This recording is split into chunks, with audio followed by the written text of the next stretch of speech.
Parshas Shemini, Tuf Shin, Pei Vav. As everybody knows, really quick turnaround this year from the Yontiv of Pesach to Shabbos Kodesh. So the Yontiv of Pesach ends, as we know, on Thursday night, Erev Shabbos Kodesh, and we're rolling straight into Shabbos. Very interesting time. Feels almost like there's a little Cholamoid, and then we continue on with the Yontif maybe for Shabbos. So what we're doing is we're recording this year on Erev Shvi Shel Pesach, on the last night of Cholamoid Pesach. And really, it's something I think we have to get used to. If I'm not mistaken, Mashiach doesn't come, Chas v'Shalom, this year, the next year I think is the same. So we're going to have to get used to this. And so we're recording the shir a little early. We'll make it into a little bit of a quicker shir. Everybody's going to have a very busy Thursday night and Friday. Maybe you'll be listening to this in the background as you're making your preparations for Shabbos Kodesh. And our parsha begins, Vayehi Bayoim HaShemini. It was on the 8th day. This was the day of the Chanukas HaMishkan. What day was it? It was Rosh Chodesh Nisan, as we know, the 8th day of the Miluim. There was Shivas Yimei HaMiluim, and then the 8th day was Rosh Chodesh Nisan. And the Seder Olam, Nesivos Shalom brings it down, the Seder Olam lists many things that happened on that day. On Bayoim HaShemini, on that day, the Seder Olam says many things that actually happened that day, and there were many firsts. There were a lot of things that happened for the first time. And I'll read you through the list that the Seder Olam brings down, and he says like this: it was Rishon L'maaseh Bereishis, Rishon for the Chadashim, the months of the year, Rishon of the Nesiim, Rishon of Kahuna.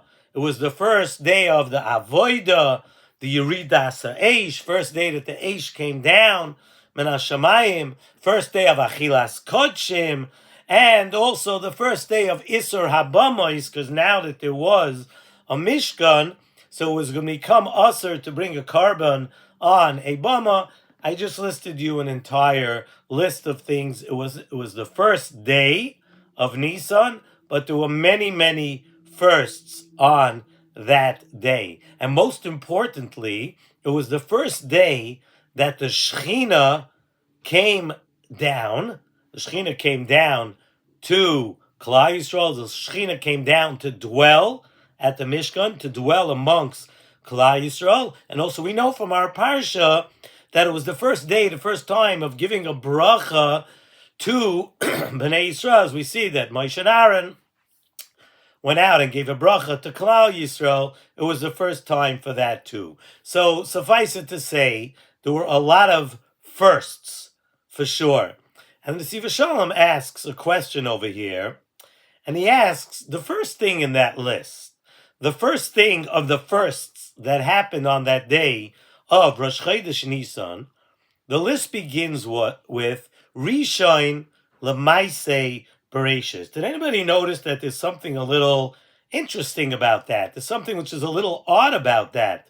So all the other things, everything else that we listed, we could see that it was the first time that ever happened, whether it was the Avodah or the Kahuna or the Isur Habamos or the first time that the Eish came down. All those things, it was the first time that it was ever happening was on this first day of the Hakamas HaMishkan, and that was that day of Rosh Chodesh Nisan. So very well, we understand that. But how do we understand Rishon L'maaseh Bereishis? What does it mean that it was the first of Maaseh Bereishis?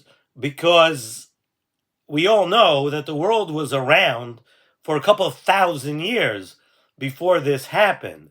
So Rishon L'maaseh Bereishis, the first day of Maaseh Bereishis, no, that was a couple of thousand years before. So Nesivos Shalom explains in a beautiful way, based on a Kedushas Levi in his drushes for Pesach, a very beautiful thought.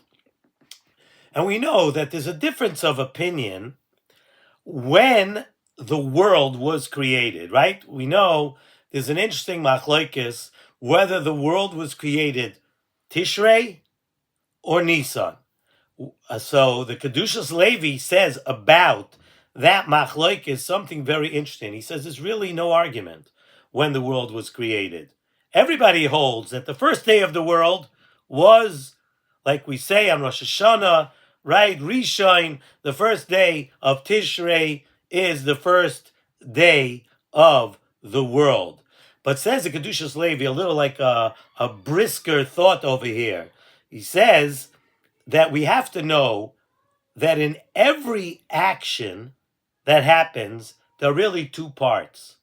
There is the etzem doing of the maisa, something that happens, that's one part of it.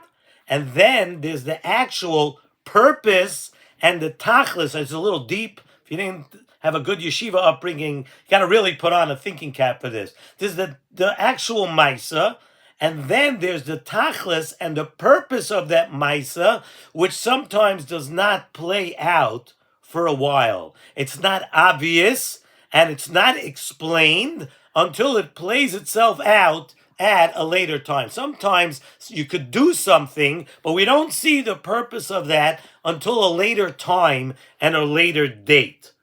Okay, keep that in mind a second. Says the Kedushas Levi that the actual creation of the world, that's the Maisa of creating the world, was in Tishrei. But we need to think about something very important. The world was created for and with a purpose. So the one who says, the Mandi Omar who says that the creation of the world was Nisan, he's not saying that the world was actually created that day in Nisan. He's saying that there was a tachlis. When Hashem created the world in Tishrei, there was a tachlis and a purpose. And that did not play itself out until way, way down the line on Rosh Chodesh Nisan. That happened on Rosh Chodesh Nisan when Bnei Yisrael left Mitzrayim and they became the Am HaNivchar. That was the purpose of the world. Hashem created the world for that purpose. Hashem created the world for the purpose of Shechina coming to Klal Yisrael and Klal Yisrael becoming the Am HaNivchar. So Eina Chanami, the world was actually created on Tishrei, on Rosh Hashanah.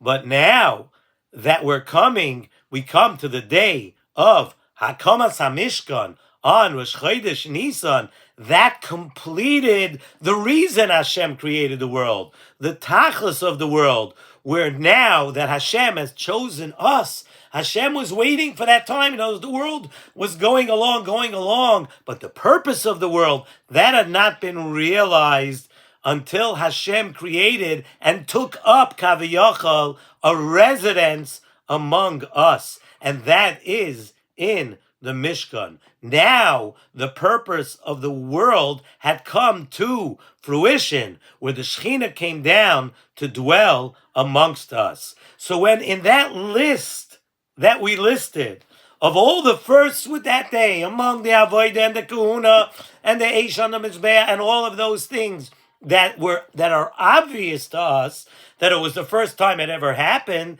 so it was the first time, it was Rishon, along with that comes Rishon Lemaiseh Bereshis, because otherwise, very strange. What do you mean? The world's around for such a long time? Yes.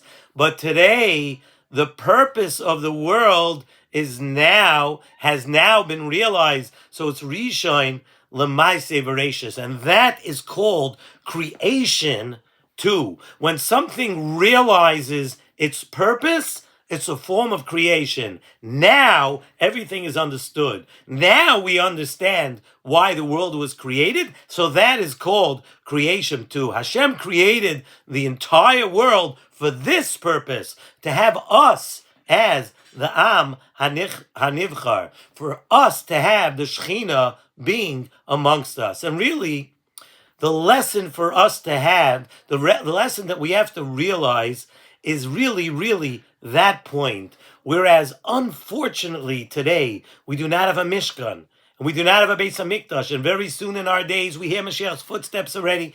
It's coming and it's Nisan, and we're thinking about Geula. So many things are happening in the world that are telling us that Mashiach is on his way. Even though, unfortunately, we don't have a Beis HaMikdash, we don't have a Mishkan, we need to realize that every one of us has the opportunity in our small world to create that place of Hashras Hashchina in our small world, in our place, in our homes, in our places of work, in our things that we go about on a daily basis. We can create our own makaim of Hashras Hashchina, and by doing that, we are keeping up and creating worlds. We are keeping up the purpose for which the world was created. And once we do that, and we continue to build those worlds, because that's what HaKadosh Baruch Hu wants us to do. Hashem wants us to keep doing that. We can be zoicha to that bracha that we mentioned, that Moshe and Aaron, the bracha that was given to every one in Klal Yisrael of V'hinoyam Hashem Elokeinu Aleinu, and Yehi Ratzain Shetishre Shechina B'maaseh Yadeinu. We can bring that bracha that we long for so much. We can bring that bracha into our lives, into this entire universe, into the entire world. Let's think about that a little bit as we go forward. Let's think about bringing Hashras Hashchina, Hakamas HaMishkan, Hakamas Beis HaMikdash, all these things. We can create worlds. We can bring out, once again, the purpose for which this world was created. I want to wish everybody, I can still wish you a good Yom Tov because I'm recording this before Yom Tov, wishing everybody to have a wonderful Shabbos, a Gezitten Zimmer, a healthy and good summer, a summer of Geula and Simchas, and Amir Hashem. We will continue on with the summer zman of our Nesivos Shalom Shiurim. Good Shabbos to all.